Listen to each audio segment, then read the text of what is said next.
Hi everyone, welcome to 2 point everything.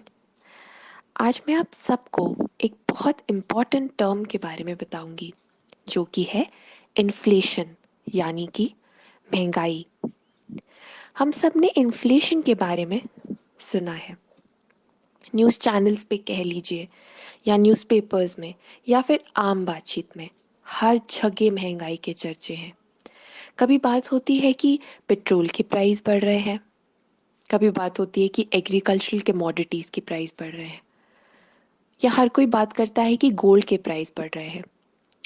But चलिए समझते हैं कि ऐसा कौन सा मैकेनिज्म है जिससे चीज़ों के प्राइस इंक्रीज होते हैं, या ऐसा कौन सा मैकेनिज्म है जो इन्फ्लेशन या महंगाई को ट्रिगर करता है।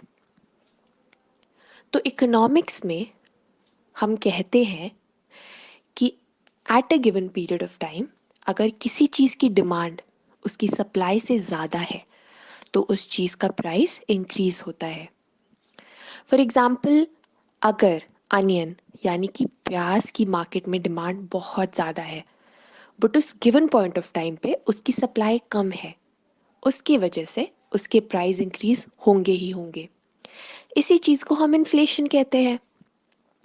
तो over a period of time जब इकोनॉमी में जनरल प्राइस लेवल राइज करता है तो उसे इन्फ्लेशन कहते हैं। चलिए इस चीज़ को प्रेजेंट सिचुएशन से रिलेट करने की कोशिश करते हैं। अभी कोविड की सेकेंड वेव चल रही है। आरबीआई की एक रिपोर्ट आई है जो कहती है कि सेकेंड वेव के बाद इंडिया में इन्फ्लेशन बहुत ज़्यादा इंक्रीज करेगा। क्यों? क्योंकि बहुत सारी स्टेट्स ने, आप देखेंगे कि लॉकडाउन्स लगाने शुरू कर दिए हैं। कहीं कहीं वीकेंड लॉकडाउन्स लगे हैं, कहीं कहीं 10 डेज के, कहीं 15 डेज के। इसके वजह से प्रोडक्शन में शॉर्टफॉल आएगा, प्रोडक्शन कम होगी, सप्लाई चेन्स हिट होंगे, ट्रांसपोर्टेशन हिट होगी। तो इसकी वजह से फिर से डिमांड और सप्लाई में मिसमैच होगा।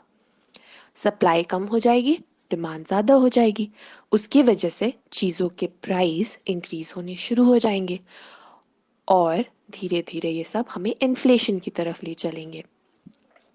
आई होप आप सबको समझ आ गया होगा कि एग्जैक्टली इन्फ्लेशन का मतलब क्या होता है और डिमांड और सप्लाई के मिसमैच और डिमांड के इंक्रीज होने से इन्फ्लेशन कैसे होती है। For more such audios, stay tuned. Do like and share the audio with your friends. Thank you so much.